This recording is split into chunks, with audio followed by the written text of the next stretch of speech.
Hello, ரொம்ப நாள் கழிச்சு இன்னைக்கு வெஜிடேரியன் ரெசிபி உங்களோட நான் ஷேர் பண்ண போகிறேன். அதோ பன்னீரை வச்சு. இந்த பன்னீர் வந்து ஹோம் மேட் பன்னீர், வீட்லேயே சிம்பிளாக செய்யலாம். இதை வீட்லேயே எப்படி நம்ம சிம்பிளாக செய்யலான்ற ரெசிபி உங்களுக்கு வேணும்னா நீங்கள் கமெண்ட் பண்ணுங்கள். தனியாக ஒரு வீடியோ உங்களுக்கு நான் அப்லோட் பண்ணுறேன். இந்த மாதிரி புது புது வீடியோஸ் நிறைய நாங்கள் போட்டுட்டு இருக்கிறோம். இதெல்லாம் நீங்கள் மிஸ் பண்ணாமல் பார்க்கணும்னா எங்கள் சேனலை சப்ஸ்கிரைப் பண்ணி பெல் ஐக்கனை கிளிக் பண்ணி வைங்க.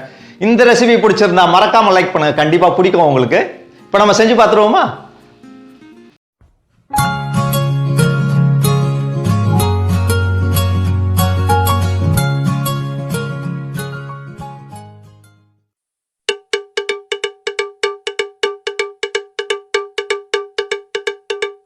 பனீர் 300 grams, ஜீரகம் 1/2 teaspoon,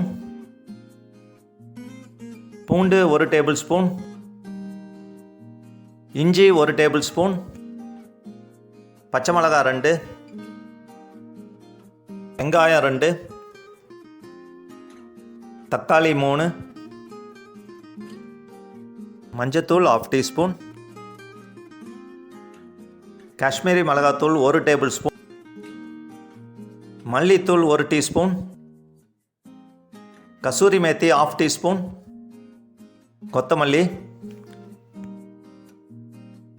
butter 20 grams, oil 3 tablespoon,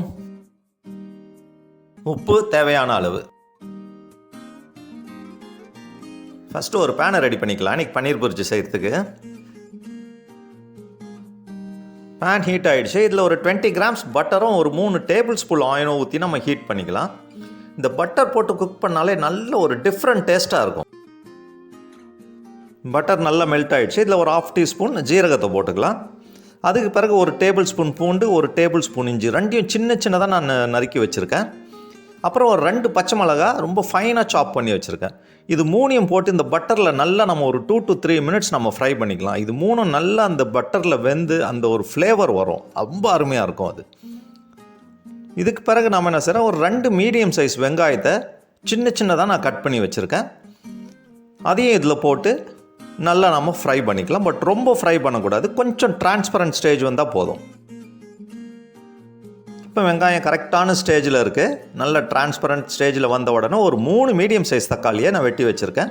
இதையும் போட்டு இதுக்கு தேவையான அளவு சால்ட் ஆட் பண்ணிக்கலாம். கொஞ்சம் சீக்கிரமாக வெந்துடும் தக்காளி. ஆனால் தக்காளியை ரொம்ப நம்ம மேஷ் ஆகிற அளவுக்கு நம்ம ஃப்ரை பண்ணக்கூடாது. ஓரளவுக்கு க்ரன்ச்சியாக இருந்தால் தான் இந்த டிஷ்ஷுக்கு ரொம்ப டேஸ்ட்டாக இருக்கும். இப்போ தக்காளி ஓரளவுக்கு வெந்துருச்சு.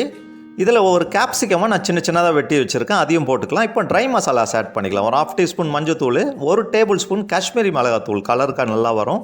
அப்புறம் 1 teaspoon கொத்தமல்லி தூள். வேறு எந்த மசாலாவும் ஆட் பண்ண போகிறதில்ல. இதை போட்டு அந்த பச்சை வாசனை போகிற வரைக்கும் நம்ம ஃப்ரை பண்ணிக்கலாம். இப்போ பாருங்கள், கலரே சூப்பராக இருக்குது. இந்த ஸ்டேஜில் கொஞ்சம் தண்ணி ஊற்றிக்கலாம், ஏன்னா நம்மளுக்கு கிரேவி வேணும். மசாலாவும் சீக்கிரம் உங்களுக்கு ஃப்ரை ஆகிடும். இன்னும் உங்களுக்கு கிரேவி வேணும்னா தண்ணி நீங்கள் ஆட் பண்ணிக்கலாம். நான் ஜஸ்ட் ஒரு 1/2 cup தான் ஊற்றுறேன்.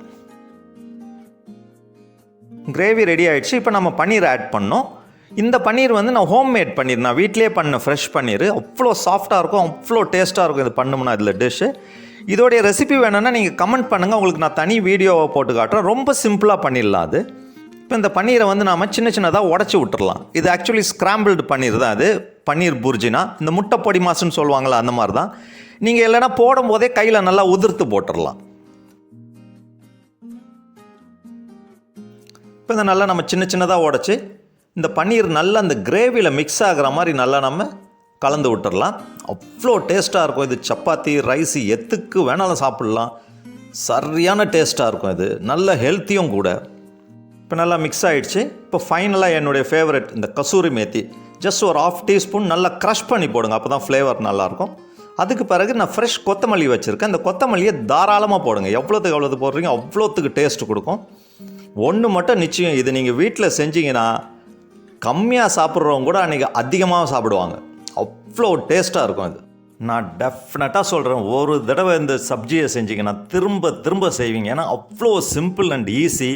இன்னொன்று, பன்னீர் வாங்குறது எங்கேயும் ஓட வேண்டியதில்லை. வீட்லேயே ஃப்ரெஷ்ஷாக பண்ணி உடனே அதை செஞ்சிடலாம். டோட்டலாகவே உங்களுக்கு ஒரு 40 minutes தான் ஆகும் எல்லாமே செய்கிறதுக்கு. அவ்வளோ டேஸ்டியாக இருக்கும். வாயில் போட்டிங்கன்னா அந்த பன்னீர் அவ்வளோ கரைஞ்சி போகும். நடுவில் அந்த கேப்சிகம் கொஞ்சம் க்ரன்ச்சியாக வரும். அதனால் சாப்பிட்றதுக்கே சரியாக இருக்கும். இது நீங்கள் சப்பாத்தியோட ரொம்பவே என்ஜாய் பண்ணலாம். இதை கண்டிப்பாக இதை ட்ரை பண்ணுங்கள். ரொம்ப ஈஸி. செஞ்சு பார்த்துட்டு உங்களுடைய கமெண்ட்ஸ் எனக்கு கொடுங்க. இந்த மாதிரி புதுசாக நிறைய ரெசிபிஸ் நாங்கள் அப்லோட் பண்ணிகிட்டே இருக்கிறோம். இதெல்லாம் மிஸ் பண்ணாமல் இருக்கிறதுக்கு எங்கள் சேனலை நீங்கள் சப்ஸ்கிரைப் பண்ணி பெல் பட்டனையும் நீங்கள் கிளிக் பண்ணி வச்சுங்க. இந்த ரெசிபி பிடிச்சிருந்தா மறக்காமல் லைக் பண்ணுங்கள். ஓகே, நான் இன்னொரு புது ரெசிபியோடு உங்களை மீட் பண்ணுறேன். Good day.